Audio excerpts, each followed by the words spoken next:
Chosen one, stop scrolling. Right now, just stop. Because what you're about to hear in the next few minutes could rewrite the story you've been telling yourself for years, maybe decades. You felt it again today, didn't you? That quiet, suffocating weight. That feeling that everyone else's life moved and somehow yours just didn't. Younger people passing you, doors that never opened, prayers that hit the ceiling and fell back down silent. Years that slipped through your fingers like sand, and you're standing here wondering, God, did you forget my address? Let me ask you something nobody has been brave enough to ask you. What if you're not behind because God forgot you? What if you're behind because God refuses to release you unfinished? A master craftsman, a real one, never rushes the final layer. Never. You can have a cathedral standing for 30 years under scaffolding, and passers-by call it abandoned. But the architect knows. The last layer is the most sacred work. A blade thrust into fire looks destroyed before it becomes dangerous. Bread pulled from the oven too early is still dough. And you pulled out too soon would have shattered under the weight of what God is preparing to place on your life. Here's the shocking truth nobody told you. The silence wasn't rejection. The delay was divine protection. The closed doors weren't failure. They were God sealing off every road that would have broken you before your moment arrived. Your life didn't fall behind schedule. It is the schedule. By the end of this message, you're going to understand exactly why your delay had to happen. There are at least 7 things God may have been finishing in you, and most people misread all 7 as punishment. One of them may explain why your life never fit the pace of everyone around you. Stay with me, because the chapter of your story you buried and called wasted may be the very evidence that heaven never stopped working. If that's already landing somewhere deep in your spirit, type this right now. God is finishing me, because chosen one, you are not behind. You are being completed. Let me stay right here with you for a moment. Not to preach at you, not to rush past what you're carrying, but to sit down beside you right where you are and say what nobody has had the courage to say out loud. I know what it sounds like inside your soul. It sounds like, I should have done more by now. It sounds like, why did everyone else seem to get there? The family, the stability, the open door, and I kept getting the waiting room. It sounds like, I spent 30 years surviving, 40 years holding everybody else together, and somewhere in all of that, I lost myself. And then in the quietest, most honest corner of your heart, it sounds like the question you're almost too afraid to whisper. Did I miss God? Chosen one, I need you to hear me right now. That question is not weakness. That question is one of the most spiritually honest things a human being can ask. And the fact that you're still asking it after everything you've walked through tells me your faith never actually died. It just went underground, like a root system waiting for rain. But let's name what you've been carrying, specifically, because vague comfort heals nothing. Only truth goes deep enough to reach the real wound. Some of you buried a spouse. You buried your partner, your companion, the person who knew every version of you. And after the funeral, after the casseroles stopped coming and the house went silent, you sat in that kitchen at 6 a.m. and realized the life you had planned together was now a road you'd have to walk alone. And something in you whispered, I'm behind now. The life I was supposed to live just ended before it finished. Some of you gave your strongest years to your children, your aging parents, your church, your community. You poured everything you had into people who needed you, and you did it without complaint, because that's what love does. But now, sitting in the stillness, you feel a grief you can't quite name. Not regret exactly, something more like an unlived life pressing against the inside of your chest. A song trapped in your throat that never got sung. A letter from God sealed in your hands that was never opened. Some of you stood in what felt like a train station watching everyone else's train arrive. promotions, marriages, ministries, grandchildren, opportunities, and your train just never came. And you smiled for everyone else. You clapped, you celebrated, but late at night, you pressed your face against the cold glass of your own life and wondered, Lord, when is it my turn? And here is where I need to say something that may shock you. That ache you've been carrying, that deep, persistent grief of feeling behind, was never just about money. It was never just about status or success or what the world calls achievement. It was about unlived calling. It was about an unspoken voice inside you that carried something sacred, something the world needed. And the tragedy wasn't that you failed. The tragedy was that you never fully believed the gift was real. Ecclesiastes 3:11 says, God has set eternity in the human heart, not in young hearts, not in successful hearts, in human hearts, in your heart. That restlessness you feel, that sense that there is still something unfinished, something unreleased, something that hasn't happened yet, that is not the ache of a life that failed. That is eternity inside you, refusing to go quiet. That is God's fingerprint on your soul, pressing forward even when your body is tired. That is holy pressure, not punishment. But here is what comparison did to you. Comparison took the sacred timeline God wrote for your life and held it up against someone else's story. Someone running a completely different race, carrying a completely different assignment, and told you that you were losing. And you believed it. For years, maybe for decades. And that belief, that one silent lie, may have cost you more peace than any actual circumstance ever did. Because in Scripture, chosen one, pay attention. Here God almost never anoints fully formed people in public. He finds them hidden. He finds them broken. He finds them old, overlooked, exhausted, and way past the age when the world said their moment had passed. He found Abraham at 75. He found Moses at 80. He found Anna in the temple at 84, still praying, still believing, still showing up. And he chose her to be the first human voice to declare that the Messiah had arrived. 84 years old. And her greatest moment was still ahead of her. So let me ask you something, and I need you to sit with it. What if this ache, this wound of feeling behind, has never once meant you were losing? What if comparison simply blinded you to the kind of sacred, irreversible work that God only does in hidden places? Because the pain of feeling behind may actually be the pain of being processed. If you've ever looked at your life and whispered, Lord, I thought I'd be further by now, let that honesty rise. Don't push it back down. Don't dress it up. Let it be real. Because what comes next is where everything changes. We are about to separate delay from defeat and chosen one. They are not the same thing, not even close. Let me tell you something that religion rarely says out loud. God is not slow. God is not distracted. God is not scrambling to catch up with your timeline. God is building. And here is what nobody warned you about: building, real building, the kind that lasts. It happens underground first, deep in the dark, where nobody watches, where nobody applauds, where you cannot even see the progress yourself. You have been standing on a construction site for years, looking around at bare ground, wondering why nothing is rising. But chosen one, the foundation was going down, 20 feet, 30 feet, bedrock level. Because what God is about to place on your life requires a foundation that ordinary people never had to develop. Wet cement must cure before any weight can rest on it. Push too soon and you ruin the whole structure. God was not withholding. God was curing. Now let me take you somewhere in Scripture that will permanently reframe every year you called wasted. Joseph received the dream at 17, but he did not walk into authority until he was 30.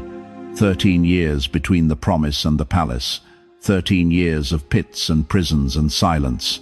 And during every single one of those years, Joseph could have said, and you would have agreed with him, I am behind. God forgot me. I must have heard wrong. But here is what those 13 years were actually doing. They were not punishing Joseph.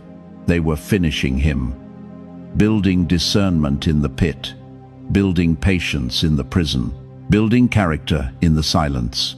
Because the moment he stepped in front of Pharaoh, he needed every single year of that formation. A Joseph without the prison could not have governed a nation in famine.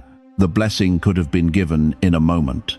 The capacity took 13 years. David was anointed king in a field at 15. He did not sit on the throne until he was 30. 15 years of running from Saul, 15 years of caves and deserts and betrayal. And every night in that wilderness, David could have said, "I was chosen. I was anointed. Why am I still hiding?" Because God was not just giving David a crown. God was building a king, Moses. 40 years in the desert after 40 years in the palace. 80 years old before the burning bush. 80 years old before his assignment truly began. The world would have said Moses peaked too early and faded too soon. But God said he is almost ready. Abraham and Sarah waited 25 years for Isaac. 25 years of watching the promise not move. And yet Hebrews 11 calls Abraham the father of faith, not in spite of the wait, but because of what the wait produced in him. And then there is Anna, a widow who prayed in the temple for decades. No platform, no recognition, no visible fruit, just faithful, hidden, devoted years. And then, at the very end, she was the one standing in the room when the Messiah arrived. God did not waste one single day of her waiting. Every single one of them could have said what you have been saying. I am behind. I am forgotten. My moment passed. And every single one of them would have been wrong. Now let me ask you something that might shake you a little. What if the doors that closed on you, the ones you prayed through with everything you had, what if God closed them, not because he was punishing you, but because he could see what walking through them would have cost you? What if the relationships that ended, the opportunities that dissolved, the seasons that felt like pure loss? What if God was protecting an unfinished vessel from a weight it could not yet carry? Here is the truth that will either liberate you completely or make you sit very still for a long moment. You were not waiting on God the way you thought. God was waiting on the version of you that could carry what he promised. Read that again. Let it land. A violin must be tuned before the concert. You do not rush the tuning because the audience is waiting. You tune it correctly, or the performance destroys itself. God has been tuning you. Every loss, a string tightened. Every disappointment, a note corrected. Every silent year, a refinement of pitch. Because what is coming requires you to be perfectly tuned, not almost ready, not close enough, finished. Blessing is given in a moment. Capacity is built over years. And chosen one, God has been building your capacity.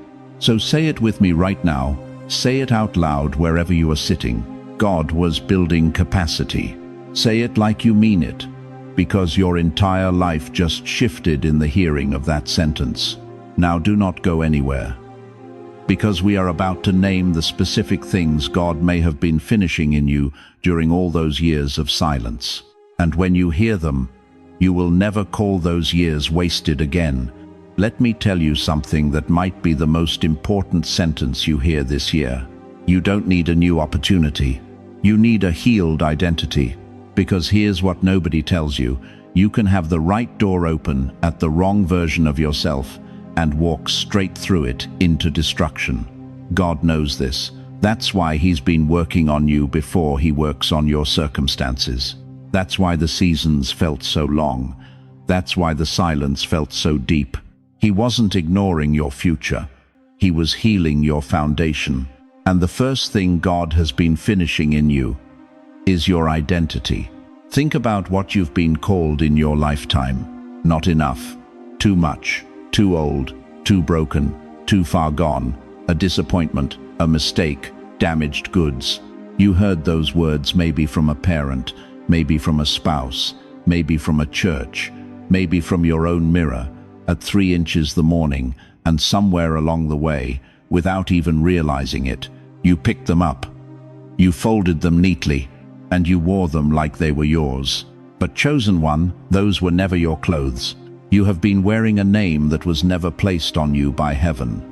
You have been reading your reflection in a cracked mirror that distorted everything it showed you. You looked at your own face for decades and saw damaged when heaven was looking at the same face and seeing designated. That is not poetry, that is prophecy. Jeremiah 1-5. God speaking directly. Before I formed you in the womb, I knew you. Before you were born, I set you apart. Before your first breath, before your first failure, before the first person ever looked at you and made you feel small, God had already written your name in a different register, a register that no human wound could edit. But here's the question that should shake you to your core right now. If God already wrote your name, why have you been letting wounded people rewrite it? Look at Moses, standing at a burning bush with the literal voice of God thundering in his ears. And what does Moses say? Who am I? He had been in the desert 40 years, 40 years of obscurity, 40 years of shame from Egypt, 40 years of feeling like a man who missed his moment. And when heaven finally called his name, his first instinct was to argue with the verdict. Sound familiar? Look at Jacob. Spent his whole life running, striving, grabbing, wrestling. His very name meant deceiver. That was his identity given by family, confirmed by his own behavior, reinforced by every betrayal and every compromise. And then one night, alone, in the dark, God wrestled him to the ground. And when the dust settled, God didn't just heal his hip, God changed his name. Jacob became Israel, one who prevails with God. The struggle wasn't punishment.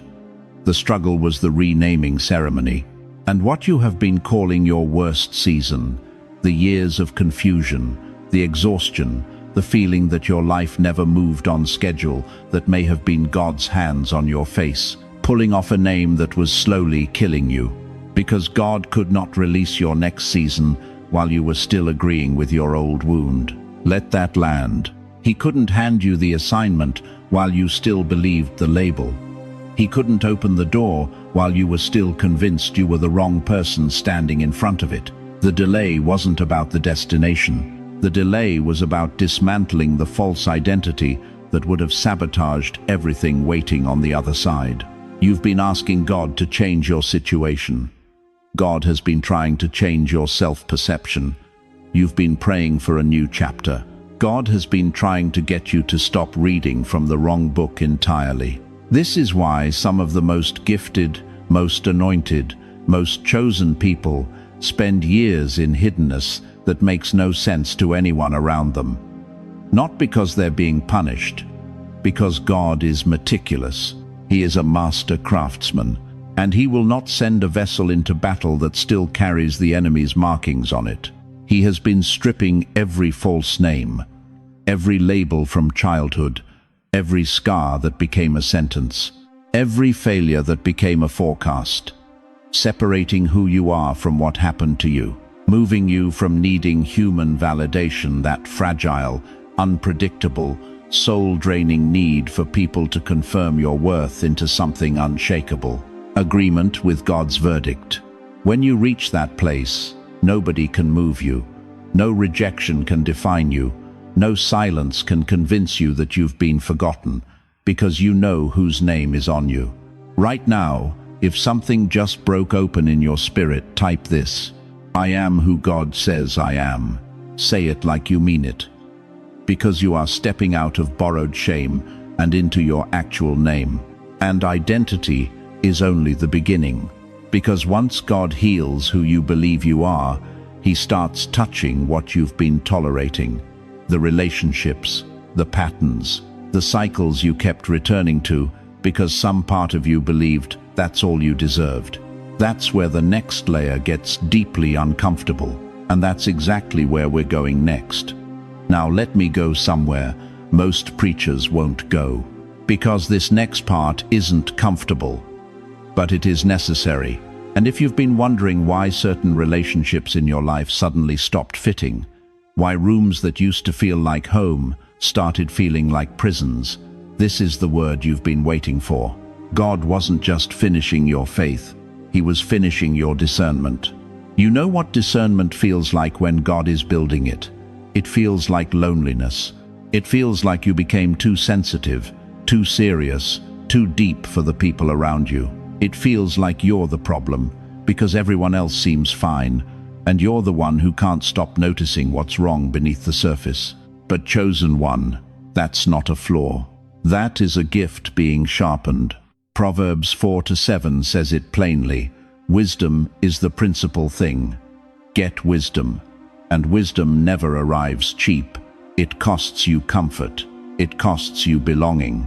It costs you the luxury of pretending everything is fine, when the Spirit of God inside you is saying this no longer belongs in your life. Think about Abraham. God didn't just call him to a new land. God called him away from familiar faces, family systems, comfortable patterns. He had to leave before he could arrive. And here's what nobody preaches.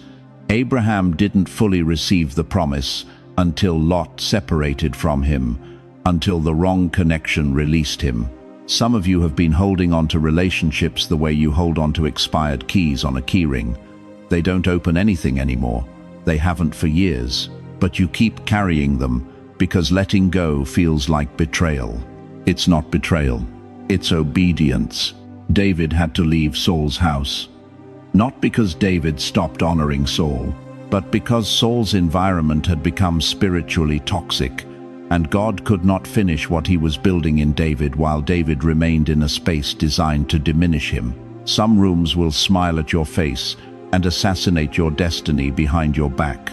And God, in His mercy, made those rooms uncomfortable enough that you finally walked out. Here's the question you need to sit with. How many years did you spend trying to keep peace in a place where God had already ended access? How many times did you shrink yourself, your voice, your vision, your boundaries, just to make someone else comfortable with a version of you that God was trying to retire? You called it loyalty. Heaven called it self-erasure. There is a difference between love and agreement. You can deeply love someone and refuse to agree with where they're taking your life.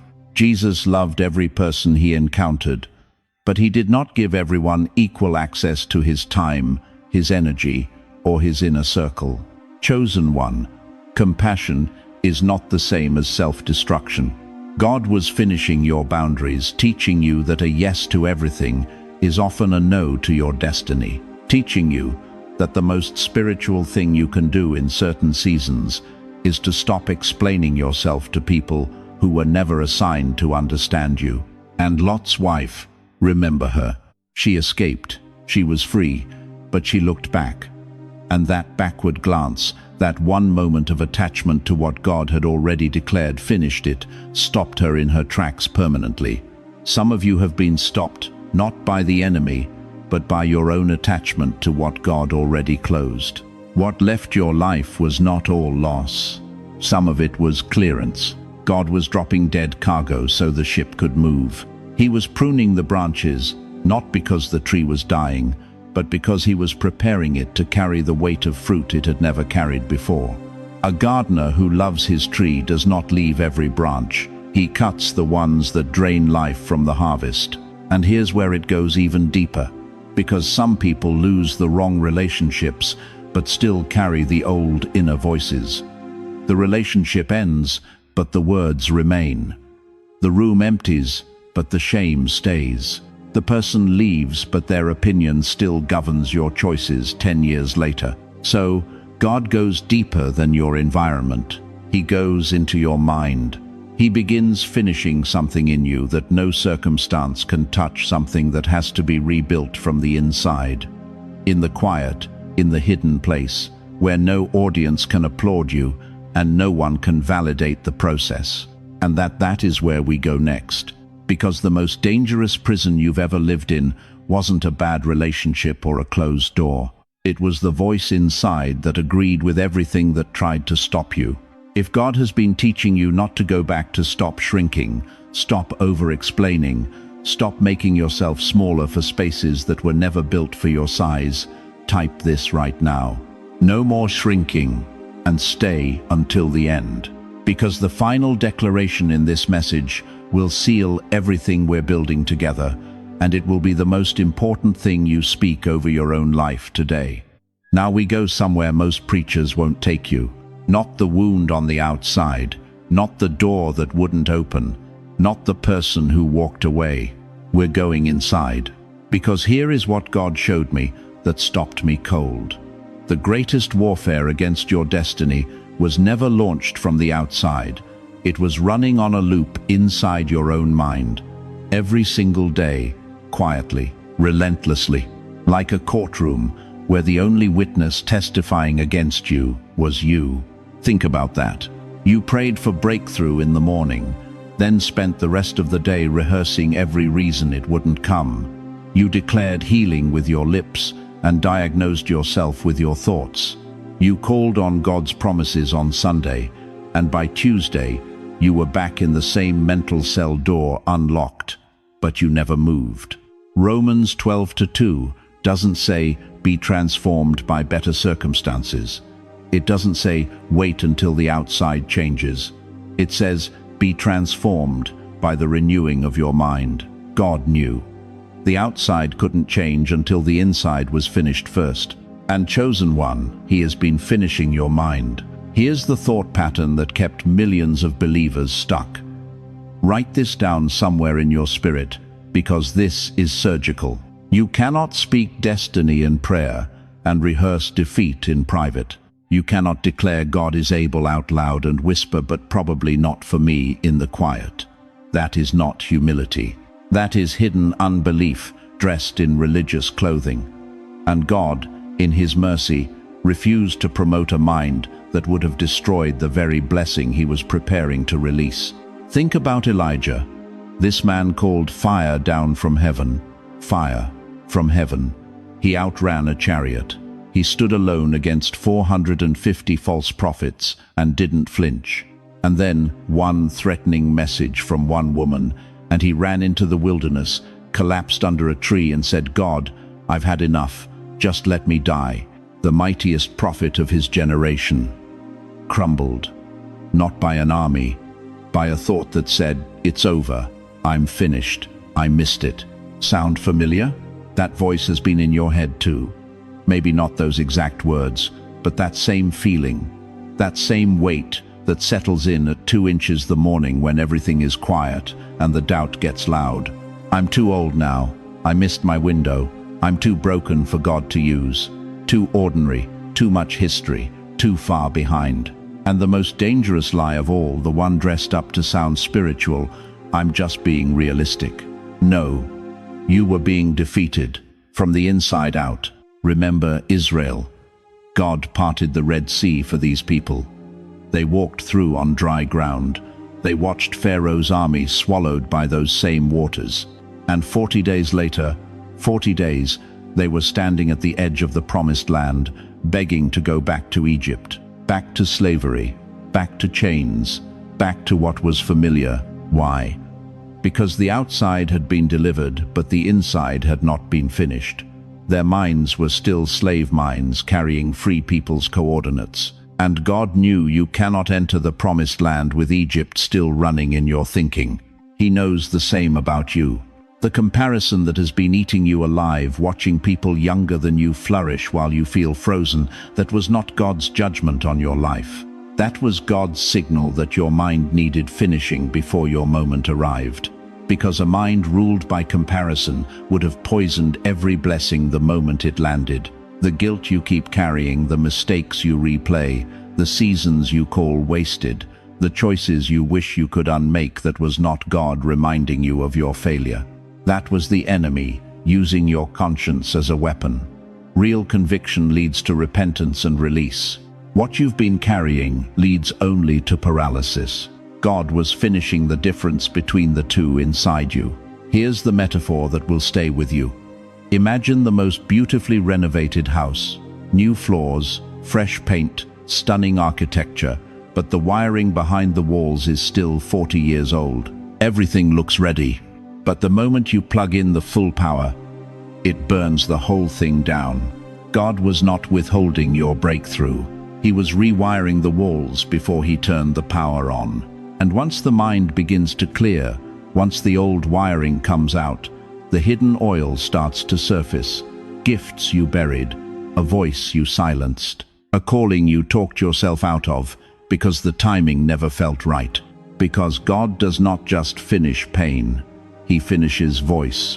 The battle was never only around you, it was over the story you kept telling yourself about yourself. Say it plainly right now, out loud, wherever you are. I reject the lie that I am behind. Say it like you mean it. Because heaven is listening, and so is the part of you that almost gave up. If you're still here, and I believe you are, don't you dare leave now. Because the next section may be the most important one in this entire message. This is where hidden people finally begin to understand why they were hidden. There is a room inside you that you stopped visiting. You know the one. It's behind the daily routines, behind the doctor's appointments, behind the grandchildren's schedules, and the quiet evenings, and the life that looks, from the outside, like it has already arrived at its final chapter. But that room, that hidden, sacred room inside your soul, it never went dark. You just stopped opening the door. Maybe you stopped because life got loud. Maybe you stopped because someone, a person, a season, a disappointment told you that what lived in that room was no longer relevant, that your time had passed. That calling was for the young, and wisdom was just what old dreams looked like after they died quietly. But chosen one, I need you to hear this clearly. What you locked away was not lost. It was being kept. Think about the widow in 2 Kings chapter 4. She had nothing left. The debt collectors were at the door.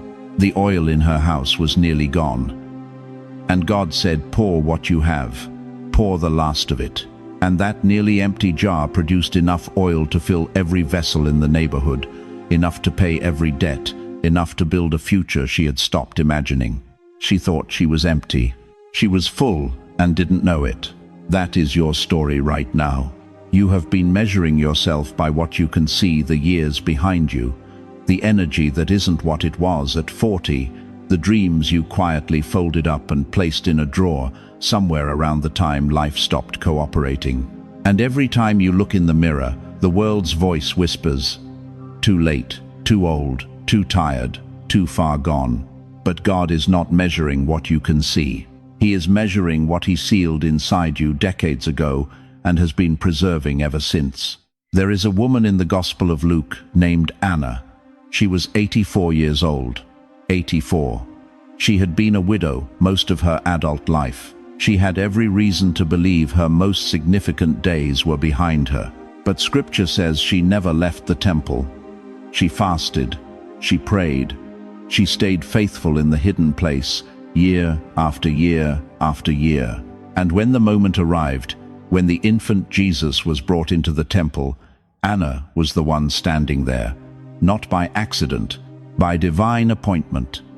After 84 years of preparation, she became one of the first human voices to publicly proclaim the Messiah to the world. 84 years old, and God still had her positioned for the most important announcement in human history. Do not tell me your age disqualifies you. And then there's Caleb, 85 years old, standing before Joshua and saying with the fire of a 30-year-old warrior, give me this mountain. Not give me a rocking chair, not give me comfort. Give me the mountain everyone else was afraid to climb. Psalm 92:14 says it plainly. They shall still bear fruit in old age.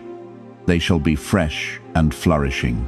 Not were, not used to be, shall. That is a present declaration over your future. So, let me ask you something that may be the most important question you've heard in years. What is still in the jar? What gift did you set down because no one around you understood it? What word is still living in your chest that you've never spoken out loud? What dream did you bury not because God took it, but because the world got loud and you got tired and silence felt safer than hoping again? The trumpet is still hanging on the wall. The embers are still alive under the ash. The oil never evaporated. It only waited. And here is the truth that should stop you completely. God did not preserve you all these years simply to make you comfortable. He preserved you because something still has to come through you. Something that can only come through someone who has lived what you've lived, endured what you've endured, and survived what tried to bury you. Your age is not the obstacle. Your age is the vessel. Mature oil doesn't spill easily. It holds. It sustains. It anoints with a depth that young oil simply has not developed yet. The world celebrates the energy of the young, but God has always trusted the depth of the seasoned. Ezekiel stood in a valley of dry bones, bones that looked finished, forgotten, beyond any reasonable hope. And God asked him one question: can these bones live? And when the word was spoken over what looked dead, it rose. Your gifts are not dry bones. They are bones waiting for the word. What you thought had died was not dead.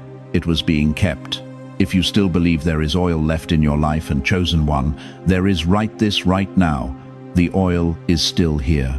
Because we are just getting to the question that changes everything. Why would God do all of this, the preserving, the waiting, the finishing so late in the story? Stay with me, because the answer to that question is where this message truly explodes. Let me ask you something that might sting a little. When was the last time someone made you feel like your best years were already gone? Like the world had quietly moved on without checking whether you were ready? Like your age was somehow an apology you owed to a culture obsessed with youth, speed, and whatever is trending this week? You felt it. Maybe at a family dinner. Maybe scrolling through your phone watching younger people celebrated, promoted, applauded. Maybe in a doctor's office. Maybe just standing in your own kitchen, alone, wondering why God still hasn't moved on the things you've been carrying in prayer for 20, 30, 40 years. Here is what I need you to hear right now. That feeling, that quiet cultural shame around your age is not from God. It never was. Because what the culture calls decline, God calls distillation. Think about that word, distillation. It is the process of removing everything impure, everything unnecessary, everything that doesn't belong until what remains is the most concentrated, most powerful version of the original substance. You don't distill something you're finished with. You distill something you're perfecting. And God has been distilling you. Scripture doesn't celebrate youth the way Instagram does. Scripture celebrates weight, depth, endurance. The kind of authority that can only be earned through years of walking through fire and refusing to let it define you. Moses didn't stand before Pharaoh at 30. He stood before Pharaoh at 80. 40 years in the wilderness wasn't punishment, it was preparation. It was God removing every trace of Egyptian pride, every shred of self-reliance, every ounce of ego that would have corrupted the assignment. By the time Moses lifted that staff over the Red Sea, there was nothing left in him that needed the applause. He had been finished. Sarah laughed at the promise because her body said impossible. But God wasn't working with her body. He was working with her faith. And when Isaac came, she didn't carry him as a young woman full of ambition. She carried him as a woman who had been emptied of every alternative and left with nothing but God's word. That is not weakness. That is weight. Caleb, at 85, stood before Joshua and said, "Give me this mountain, not give me rest, not give me a comfortable seat. Give me the hardest thing left on the map." Because 45 years of waiting hadn't broken him. It had built him into something that could hold the mountain. Anna, 84 years old, widowed after 7 years of marriage. The Bible says she never left the temple fasting, praying, night and day. And when the Messiah finally arrived as an infant in his mother's arms, it wasn't the young priests who recognized him first. It was Anna, because decades of faithfulness had sharpened her discernment to a razor's edge.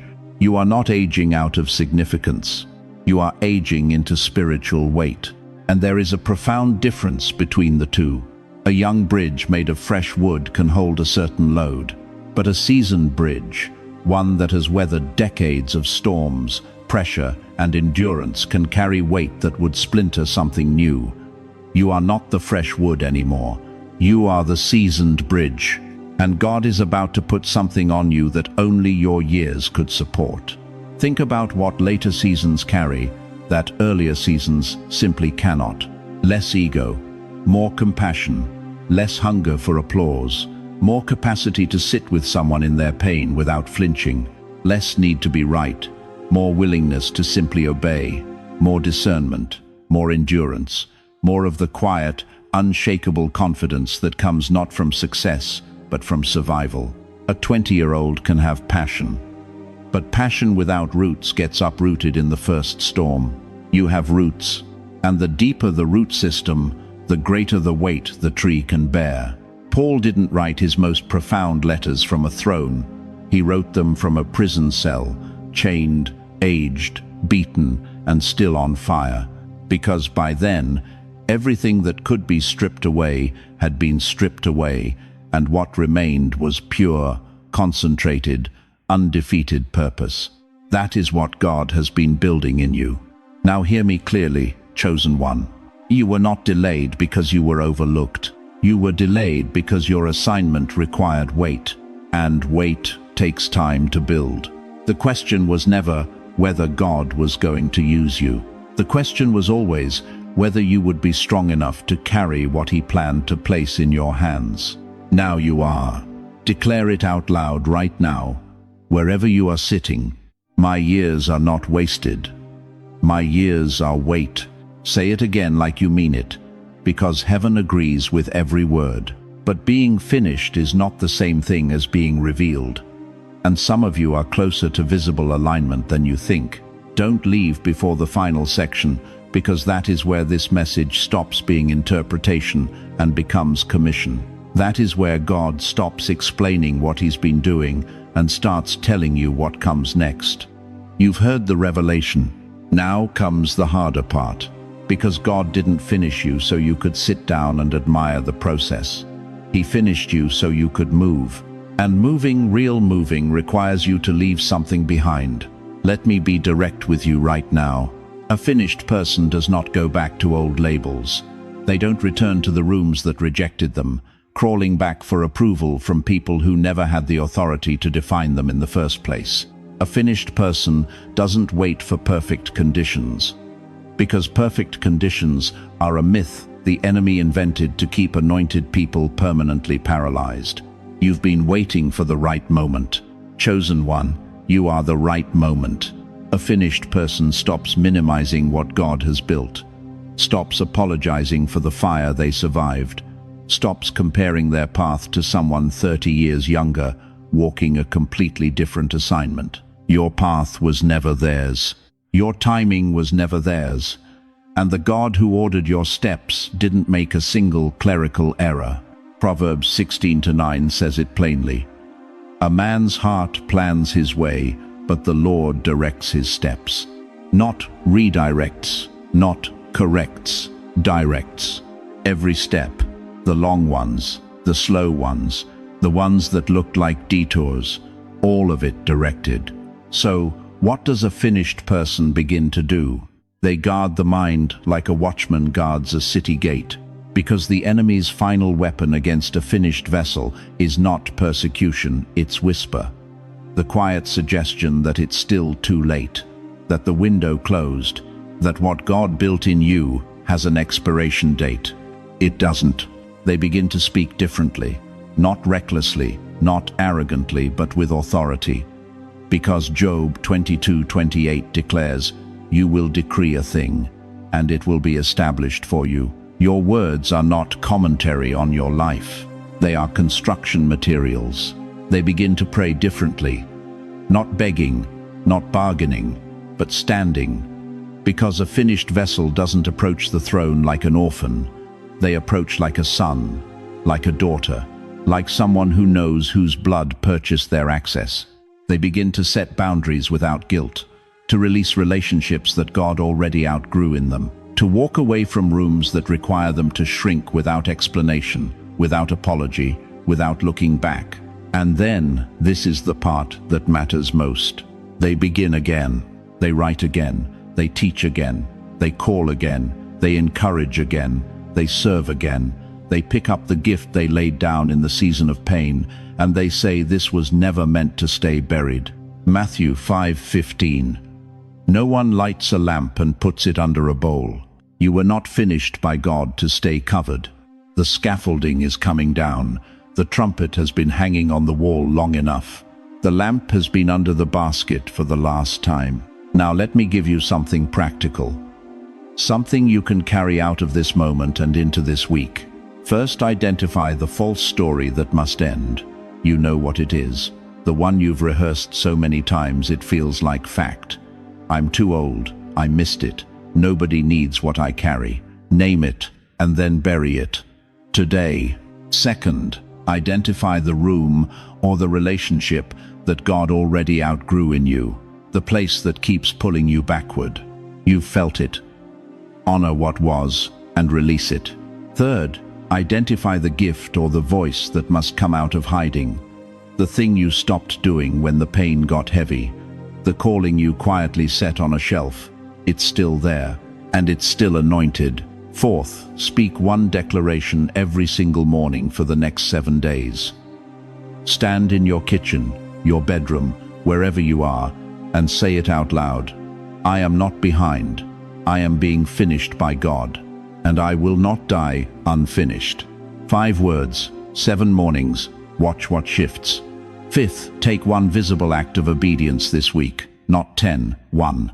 Make the call, write the first page, walk through the door, show up, because heaven responds to motion. James 2:26. Faith without works is dead. Your faith is alive. Now give it legs. Now we seal it. Now we speak directly to the part of you that still trembles. The part that heard everything said in this message and still whispered, but what if it really is too late for me? Hear me. God does not invest decades of refinement into a vessel he plans to shelve. He does not walk a soul through fire, loneliness, delay, and consecration just to leave them at the threshold. He finishes what he starts. Philippians 1:6. He who began a good work in you will carry it on to completion. Not maybe, not possibly, will. You are not the exception to that promise. You are the evidence of it. If you are ready, truly ready to move in what God has finished in you, type this right now. I will not die unfinished. And if someone came to your mind during this message, someone sitting alone right now believing their best years are behind them, send them this. Today, not tomorrow, because the word that finished you might be the word that awakens them. Let me speak directly to your soul right now, not to your circumstances, not to your calendar, not to the number of years that passed while you waited and wondered and wept in rooms where nobody saw you. To your soul, because your soul already knows what your mind has been fighting for years. You were never forgotten. You were never skipped. You were never disqualified by your age, your pain, your silence, your failures, or your delays. You were being finished, and there is a difference, a sacred, thunderous difference between a life that God abandoned and a life that God is still working on. Abandoned looks like silence, but so does finishing. The question was never whether God was present. The question was whether you could trust him in the dark long enough to see what he was building. Hebrews 13:5 says it plainly. He will never leave you, never forsake you. Not when you were confused, not when you were overlooked, not when every door slammed shut and the years kept moving and your heart kept aching with the question, Lord, when? He was there, working, finishing. And now, right now, something is shifting. The world looked at your life and called it delay. Heaven looked at your life and called it finishing. The world saw a cathedral under scaffolding and called it abandoned. God saw the final layer being applied with the precision of a master who does not make mistakes. The world saw a blade in the fire and called it ruined. God saw a weapon being forged that could not be created any other way. The world measured you by comparison, by who moved faster, who accomplished more, who arrived younger, who built bigger. But God has never measured you by comparison. God measures by completion. And chosen one, what he started in you, he finishes. Philippians 1-6 is not a suggestion, it is a covenant. He who began a good work in you will carry it on to completion, not maybe. Not if you perform well enough, not if you stop making mistakes. He will finish what he started, in you, through you, for you. So I need you to hear this next part with every cell in your body. Your delay will no longer define your identity. Your hidden years will no longer be read as wasted. They will be read as the most sacred chapters of your formation. Your voice, the one you buried because you thought your moment passed, will no longer stay silent. Your age will no longer be used against your purpose. Because Moses was 80 years old when God said now. 80. And he hadn't even started yet. Your scars are not disqualifications, they are credentials. They are proof that you survived what was designed to destroy you. And everything that tried to bury you only drove your roots deeper. Your oil is coming forth. What was pressed in the darkness is about to pour in the light. And your life, your one irreplaceable, God-authored life, will no longer be measured by how fast you got there. It will be measured by what God completed in you when you got there. Now speak this with me. Not as a wish, as a declaration, as a covenant agreement with what heaven already decreed over your life before you drew your first breath. I am not behind. I am being finished. I am not forgotten. I am being strengthened. I am not disqualified. I am being clarified. I am not too old. I am being purified. I am not too broken. I am being positioned. I am not too late. I am being prepared. And when God reveals what he has finished in me, no delay, no silence, no closed door will be able to explain away the glory. The world called it delay. Heaven called it finishing. The world called you behind. God called you under construction. And now what he finished in secret will carry weight in the light that no human timeline could have manufactured. You are not behind. You are not buried. You are not broken beyond use. You are a finished vessel being placed right now, in this moment, into the Master's hand. And chosen one, the Master does not pick up unfinished work by accident. He picks up exactly what he completed, exactly when he planned, for exactly the purpose he wrote before your name was spoken into the earth. This is your moment, not someday, now. So tonight, before you close your eyes, speak this aloud into the room where you're sitting. Let the walls hear it. Let heaven record it. Lord, I accept your timing, and I agree with what you have finished in me. Then, come down to the comments and type these 4 words. I am not behind. And if someone you love has been carrying the weight of feeling too late, too old, too forgotten, share this message with them tonight. Because somebody needs to hear that their delay was never the end of their story. It was always just the finishing.